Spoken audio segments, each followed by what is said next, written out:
નમસ્કાર મિત્રો, શ્રી સારસ્વત વિદ્યાલય રાતાવાપી આપ સૌનું હાર્દિક સ્વાગત કરે છે। મિત્રો, હું વિશેષ ગોસ્વામી આજે ધોરણ 12 જીવ વિજ્ઞાન વિષયની અંદર પ્રકરણ નંબર 8 માનવ સ્વાસ્થ્ય અને રોગો વિશે ચર્ચા કરીશ। માનવ સ્વાસ્થ્ય અને રોગો આ ચેપ્ટરની અંદર આપણે ઘણા બધા રોગો વિશે, બેક્ટેરિયા દ્વારા થતા રોગો, ફૂગ દ્વારા થતા રોગો, વાયરસ દ્વારા ફૂગ દ્વારા થતા રોગો, વાયરસ દ્વારા આપણે એક શરદી વિશે ચર્ચા કરી હતી। આજે વાયરસ દ્વારા થતો એક બીજો રોગ એટલે કે એઇડ્સ વિશે ચર્ચા કરીશું। ખૂબ જ ઘાતક રોગ છે, જીવલેણ રોગ છે અને અત્યારે સમાજની અંદર સારી રીતે ફેલાયેલો રોગ જોવા મળે છે અને સૌથી વધારે તકલીફ આ રોગની એ છે કે હજુ સુધી એની એવી કોઈ દવા નથી શોધાઈ કે જેનાથી વ્યક્તિને જો એકવાર એઇડ્સ થયો હોય તો એ રોગમુક્ત થઈ શકે। ટાઇફોઇડ થયો હોય, મલેરિયા થયો હોય અથવા અન્ય કોઈ ચેપી રોગો થયા હોય તો આપણે રોગમુક્ત થઈ શકીએ વિવિધ ટ્રીટમેન્ટ દ્વારા, પરંતુ આ એક એવો રોગ છે કે હજુ સુધી એવી દવા નથી શોધાઈ કે આપણે રોગમુક્ત થઈ શકીએ। આ જીવન એ વ્યક્તિને થયું હોય તો આ જીવન એ એઇડ્સનો રોગ લઈને જીવશે અને મૃત્યુ પામશે। AIDS acquired immuno deficiency syndrome શું છે? Acquired immuno deficiency syndrome. તો પહેલાં નામ સમજવું પડે આપણે। એક્વાયર્ડ ઇમ્યુનો એટલે ઉપાર્જિત રોગ પ્રતિકારકતા, બરાબર। ડેફિશિયન્સી એટલે કે એની અછત, સિન્ડ્રોમ એટલે કે ચિહ્નો, બરાબર। એક્વાયર્ડ ઇમ્યુનો ડેફિશિયન્સી સિન્ડ્રોમની અંદર વ્યક્તિનું રોગ પ્રતિકારક તંત્ર જે છે નબળું પડતું જશે અને તેમાં પણ બે પ્રકારનું જોયેલું આપણે, બરાબર। એક જન્મજાત અને એક ઉપાર્જિત રોગ પ્રતિકારકતા એટલે અહીંયા આપણે ટી સેલ, બી સેલ યાદ કરવા પડશે, બરાબર ને? તો ઉપાર્જિત રોગ પ્રતિકારકતા નબળી પડે અને એના લીધે જુદા જુદા લક્ષણો દેખાય, ચિહ્નોનો સમૂહ દેખાય, એટલે આને રોગ નહીં કીધું, સિન્ડ્રોમ કીધું છે। તો પ્રતિકાર તંત્રની ઉણપથી થતો રોગ છે અને તેમાં પણ કયું પ્રતિકાર તંત્ર? જન્મજાત નહીં, ઉપાર્જિત પ્રતિકારકતા, તેથી તે જન્મજાત નથી। સિન્ડ્રોમ એટલે કે રોગોના જે લક્ષણો છે એનો સમૂહ છે એટલે એને સિન્ડ્રોમ કહેવામાં આવે છે। સૌ પ્રથમ નોંધ 1981માં યુએસએની અંદર જે એટલાન્ટા છે એ એટલાન્ટામાં એક સમલિંગી નરની અંદર ડિઝીઝ કંટ્રોલ કેન્દ્ર દ્વારા સૌ પ્રથમ તેની નોંધ કરવામાં આવેલી, બરાબર છે। 1981 યુએસએમાં સમલિંગી નરમાં યુએસએના એટલાન્ટામાં જોવા મળેલું અને કોણે શોધેલું? તો ડિઝીઝ કંટ્રોલ કેન્દ્ર દ્વારા નોંધ કરવામાં આવેલી સૌ પ્રથમ। અને સમગ્ર વિશ્વમાં તે 25 વર્ષની અંદર ફેલાઈ ગયો। કેટલા? 25, છેલ્લા 25 વર્ષમાં સમગ્ર વિશ્વમાં જોવા મળે છે અને અત્યાર સુધીમાં 25 મિલિયન જેટલા લોકો મૃત્યુ પામ્યા છે, બરાબર? કેટલા? 25 મિલિયન, 2,50,00,000 જેટલા વ્યક્તિઓ ઓલરેડી મૃત્યુ પામી ચૂક્યા છે આ રોગના કારણે। આ રોગ ભારતની અંદર સૌપ્રથમ ચેન્નઈમાં 1986માં જોવા મળેલો। શેમાં? 1986 ચેન્નઈની અંદર સૌપ્રથમ જોવા મળેલો। કયો વાયરસ છે? તો HIV વાયરસ, બરાબર છે। કયો વાયરસ છે? HIV, રેટ્રો વાયરસ છે। એના વિશે વધારે માહિતી લઈશું। અને તે આવરણથી રક્ષિત RNA જનીન દ્રવ્ય ધરાવે। આપણે વાયરસ વિશે 11મા ધોરણમાં ભણેલા ત્યારે આપણે એવી ચર્ચા કરેલી કે વાયરસમાં જનીન દ્રવ્ય DNA પણ હોય અથવા તો RNA પણ હોય। તો અહીંયા શું છે? જનીન દ્રવ્ય RNA। એઇડ્સનો ફેલાવો કેવી રીતે થાય સમજવું જરૂરી છે, બરાબર છે। એઇડ્સ અજાણતા ક્યારેય થતું નથી, બરાબર। આપણી જાણથી અથવા તો આપણા એવા કાર્યોથી જ એઇડ્સ થાય છે, એટલે એઇડ્સ કેવી રીતે થાય એ જાણવું જરૂરી છે। રોગી સાથે વિજાતીય અથવા તો સજાતીય સમાગમ કરવાથી, દૂષિત રુધિર કે રુધિર બનાવટોનો ઉપયોગ કરવાથી। દૂષિત રુધિર એટલે કે એવા વ્યક્તિનું રુધિર લેવું કે જેને એઇડ્સ થયો હોય, એવા વ્યક્તિનું રુધિર સારો વ્યક્તિ લેશે તો એને પણ રોગ થશે। અથવા તો એની બનાવટો એટલે રુધિરની બનાવટો એટલે કે મીઠાઈની વાત અહીં નથી થઈ રહી। રુધિરની બનાવટો એટલે કે તમે બ્લડ બેંકમાં જશો તો તમને હોલ બ્લડ એટલે કે આખું રુધિર પણ પ્રાપ્ત થઈ શકે।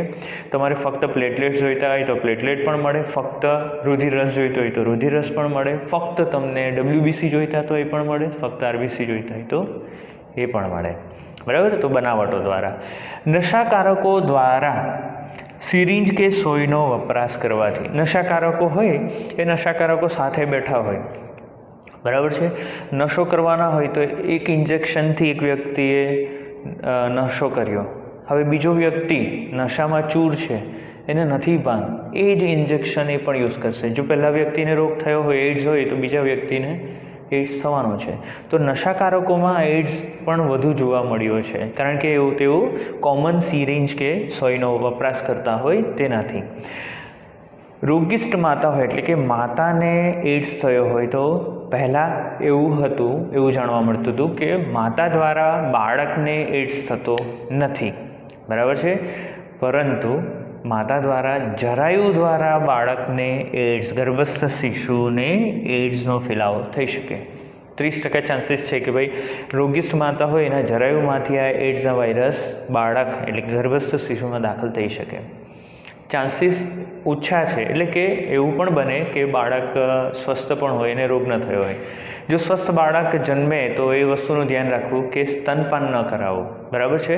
રોગિષ્ટ માતા દ્વારા સ્તનપાન કરવામાં આવે તો ચોક્કસથી બાળકને રોગ લાગુ પડી શકે.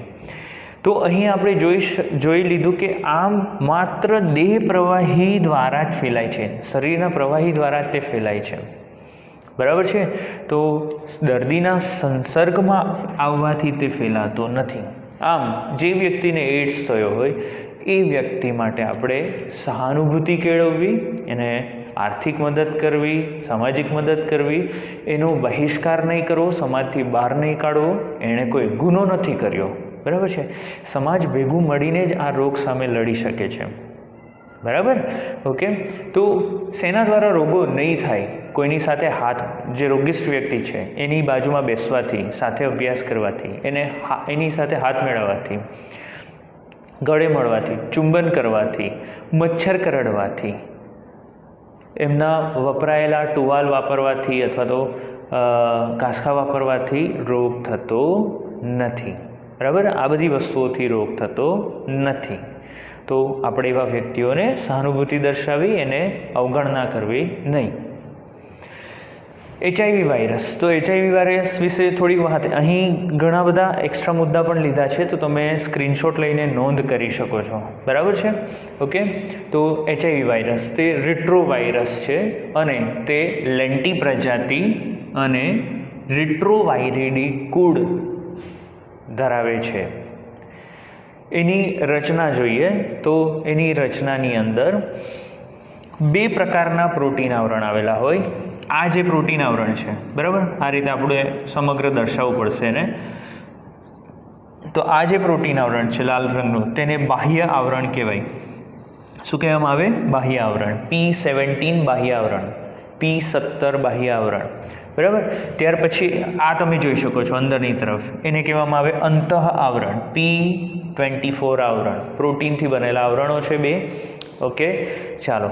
ત્યાર પછી તમે અંદર જોઈ શકો છો કે અહીં બેવડા RNA આવેલા હોય છે. RNAની 2 સ્ટ્રેન્ડ, 2 શૃંખલા આવેલી છે, 1 અને 2, બંને સિંગલ સ્ટ્રેન્ડેડ RNA છે. કેવા છે? Single stranded.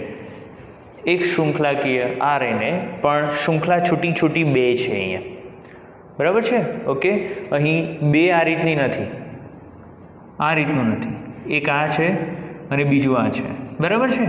ઓકે, તો આ રીતની તમને સિંગલ સ્ટ્રેન્ડેડ RNAના 2 ટુકડાઓ જોવા મળશે.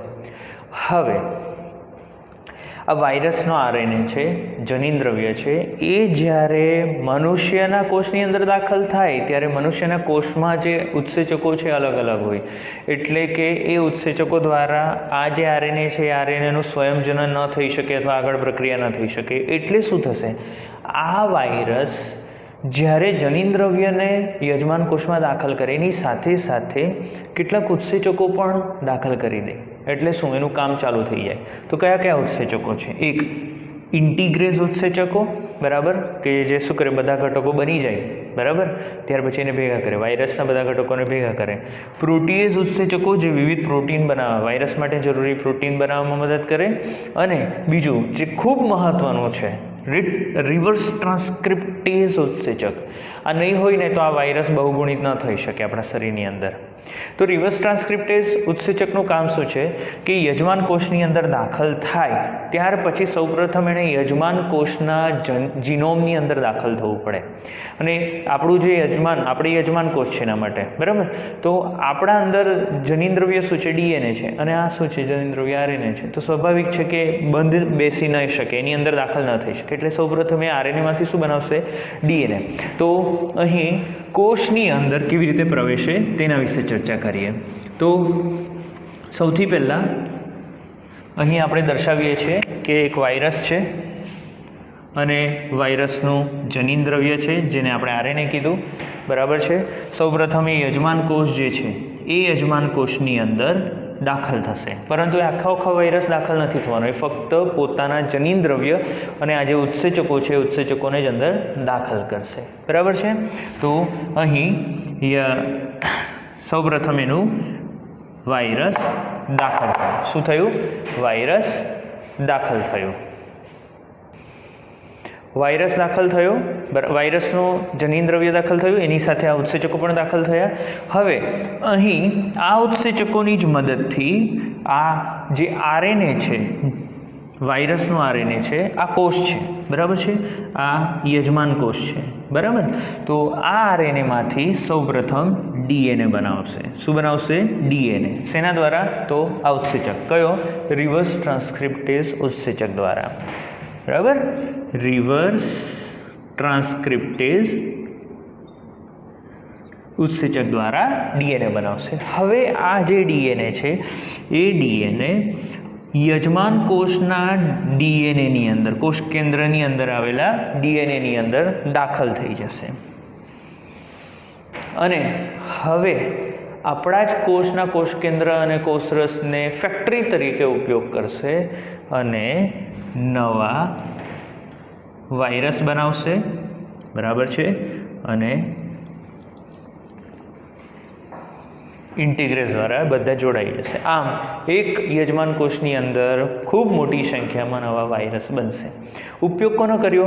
આપણા જ ઘટકોનો ઉપયોગ કર્યો, આપણા જ કોષના ઘટકોનો ઉપયોગ કર્યો અને અહીં જીનોમની અંદર દાખલ થઈને કામ કરાવડાવ્યું. એટલે આપણા કોષને ખબર જ નહીં પડી કે આ જનીન બહારનો છે કે પોતાનો છે બરાબર. પરંતુ સૌપ્રથમ RNA DNAમાં તબદીલ થવું પડ્યું. એના માટે એણે ઓલરેડી તૈયાર રાખ્યા જ હતા ઉત્સેચક અને દાખલ કરેલા હતા. રિવર્સ ટ્રાન્સક્રિપ્ટેઝ, આપણે ટ્રાન્સક્રિપ્શન ભણી ગયા છે બરાબર ને. તો રિવર્સ ટ્રાન્સક્રિપ્શન એટલે શું? પ્રત્યાંકન એટલે શું? DNAમાંથી RNA. રિવર્સ ટ્રાન્સક્રિપ્શન એટલે શું? RNAમાંથી DNA. આ ખાસ મહત્વનો તબક્કો છે. તો આ રીતે કંઈક ચેપ લગાડે. તો લક્ષણો, ઓકે, આના લક્ષણો કયા કયા છે? તો ભાઈ લક્ષણો ઘણા બધા છે આના. તીવ્ર તાવ આવવો, ઝાડા થવા, વજન ખૂબ ઘટી જવું અને અન્ય ચેપો લાગવા. પરંતુ ચેપ લાગ્યા પછી શરૂઆતમાં શું થાય તે? તો ચેપ લાગ્યા પછી લક્ષણો દર્શાવવા સુધીનો જે સમયગાળો છે બરાબર છે, એ એટલો સમયગાળો લક્ષણો વિહીન સમયગાળો છે. એટલે શું? ત્યાં સુધી કોઈ લક્ષણો નહીં દેખાશે બરાબર. અને એ સમયગાળો વ્યક્તિઓમાં અઠવાડિયા અથવા મહિનાઓથી લઈને 5 થી 10 વર્ષ સુધી પણ થઈ શકે. એટલે શું? વ્યક્તિને એડ્સ થયો છે પોતે ખબર જ નહીં હશે. જો એનું રોગપ્રતિકારક તંત્ર સારું હશે ને તો એને 5-10 વર્ષ સુધી તો ખબર જ નહીં પડશે, કોઈ ચિહ્નો જ નહીં દેખાશે કે એને રોગ લાગુ પડ્યો છે. એટલે આની અંદર સાવચેતી ખૂબ મહત્ત્વની છે બરાબર. શરૂઆતના 2 થી 12 અઠવાડિયા સુધી એન્ટીબોડી બી ખૂબ ઓછી ઉત્પન્ન થાય બરાબર. એના લીધે અલાઇઝા ટેસ્ટ, જે નિદાન માટેની ટેસ્ટ છે આપણે ભણીશું, તો અલાઇઝા ટેસ્ટની અંદર પણ આ એન્ટીબોડી માલુમ પડતી નથી. એન્ટીબોડી માલુમ પડ્યું એટલે શું? આપણે આગળ ચર્ચા કરીએ છીએ કે અત્યારે COVID-19ની પણ જે ટેસ્ટ ચાલે છે એની અંદર કન્ફર્મેશન માટે શરીરમાં રુધિરની અંદર એન્ટીબોડી એની હાજર છે કે નહીં. કારણ કે આપણા શરીરની અંદર કોઈ પણ રોગ લાગુ પડે એટલે તરત જ આપણું શરીર, ભલે ને એડ્સ કેમ નહીં હોય કે COVID-19 કેમ નહીં હોય, એન્ટીબોડી ઉત્પન્ન કરશે. અને કેવી હોય? એ સ્પેસિફિક હોય. એ એન્ટીબોડી આપણા શરીરમાં હાજર છે એનો મતલબ છે કે આપણે સંક્રમિત છે, આપણે રોગથી સંક્રમિત છે. તો એડ્સ વ્યક્તિને થયો છે કે નથી એ જાણવું હોય તો કેવી રીતે? તો એડ્સની સામેની એન્ટીબોડી આપણા રુધિરમાં હાજર છે કે નહીં એ ચકાસી લેવી. એ ચકાસી લઈએ એટલે ખબર પડી જાય વ્યક્તિને એડ્સ થયો છે કે નહીં. તો અહીં શરૂઆતમાં એન્ટીબોડી ખૂબ ઓછી ઉત્પન્ન થયેલી હોય, 2 થી 12 અઠવાડિયા સુધી બરાબર. એટલે અલાઇઝા નેગેટિવ આવશે. વ્યક્તિને એડ્સ થયો છે તે છતાં નેગેટિવ. એને વિન્ડો પીરિયડ કહેવામાં આવે છે. 5 થી 10 વર્ષ સુધી અહીં લક્ષણોવિહીન તબક્કો કેટલાકમાં જોવા મળે.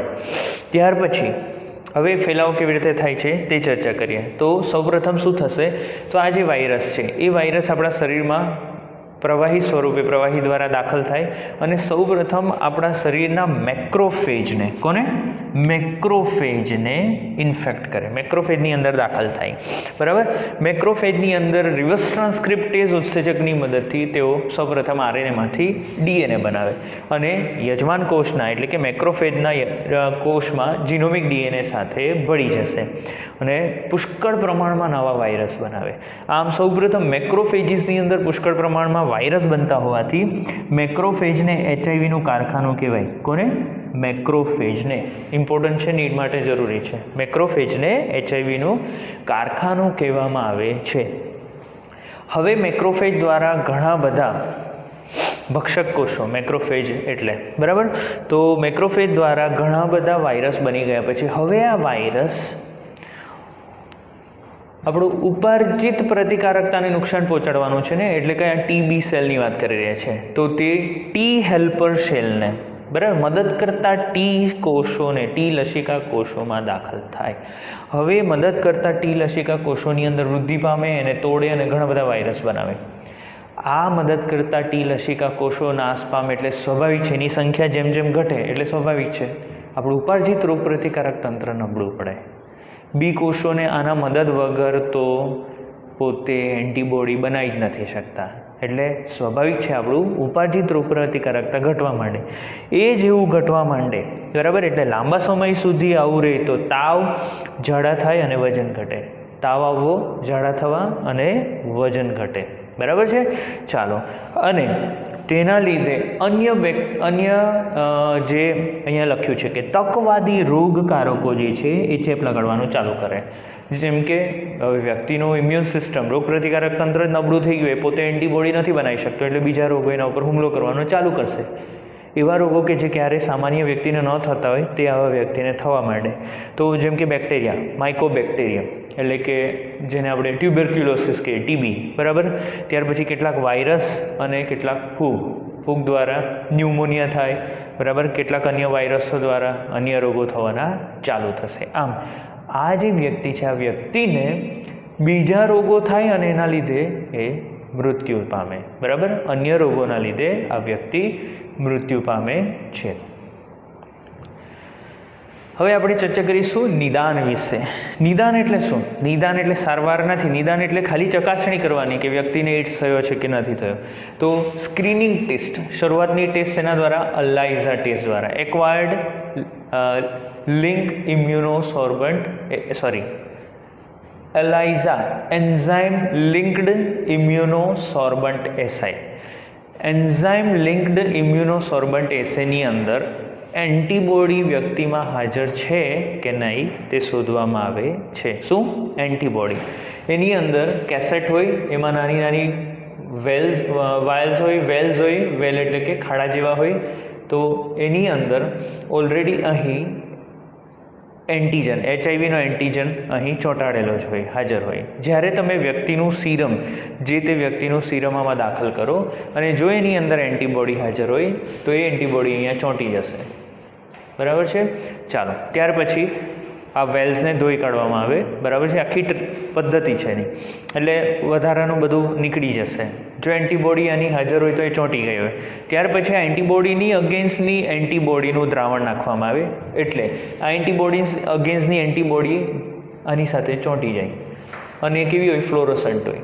બરાબર છે. આની અંદર ચોક્કસ ત્યાર પછી ફરીથી આને ધોઈ કાઢવામાં આવે. હવે આ જે ચોંટેલા છે તો એઝ ઇટ ઇઝ એવા રહેવાના. ત્યાર પછી આની અંદર દ્રાવણ નાખવામાં આવે એટલે આ તૂટે અને કલર આપે. કલર આપે એટલે વ્યક્તિ પોઝિટિવ છે ખબર પડે. તમે જ વિચારો, આ એન્ટીબોડી વ્યક્તિમાં હાજર નથી, સીરમ નાખીશું, એન્ટીબોડી હાજર નથી, અહીંયા કંઈ ચોંટશે નહીં. એ નહીં ચોંટે એટલે આપણને નહીં ચોંટે એટલે કોઈ રંગ નહીં આપે. તો આવી રીતે અલાઇઝા ટેસ્ટ કરવામાં આવે છે. પરંતુ અલાઇઝા ટેસ્ટ શરૂઆતના સમયગાળા દરમિયાન તમને રિઝલ્ટ આપશે નહીં, પોઝિટિવ રિઝલ્ટ આપશે નહીં. બરાબર છે. પુષ્ટિકરણ માટે ખર્ચાળ છે પદ્ધતિ. હા, પુષ્ટિકરણની પદ્ધતિ. તો WB test, western blot test કરવામાં આવે. કઈ? WB ટેસ્ટ, વેસ્ટર્ન બ્લોટ કસોટી કરવામાં આવે છે. એ સચોટ રિઝલ્ટ આપી દે કે હા વ્યક્તિને એડ્સ થયો છે કે નથી. એની સારવાર, વધારાના મુદ્દાઓ છે આપણા ટેક્સ્ટબુકમાં નથી આપેલા એટલે ધ્યાન આપીશું આપણે.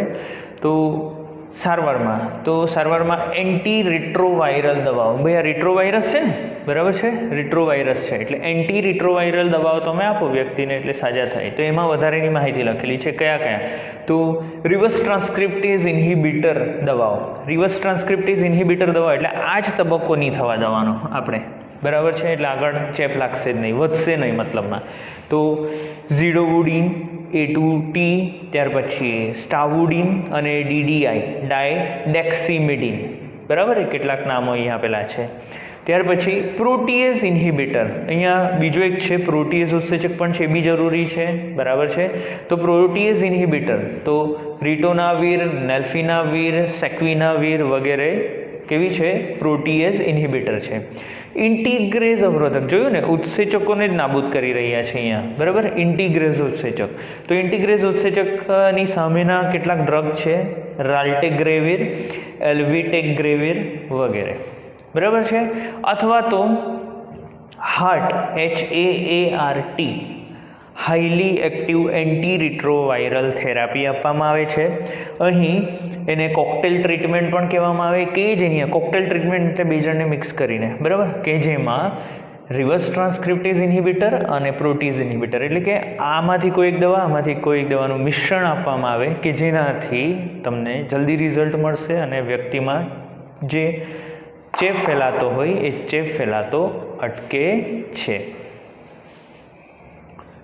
તો અહીં આપણે એવું જોયું કે એડ્સ ખતરનાક રોગ છે, બરાબર છે. સારવાર દ્વારા આપણે સાજા નહીં થઈ શકીએ, હા વ્યક્તિ જીવી શકે, લાંબુ આયુષ્ય થઈ શકે એનું, બરાબર છે, પરંતુ એ વ્યક્તિ આજીવન આ રોગ સાથે જીવશે.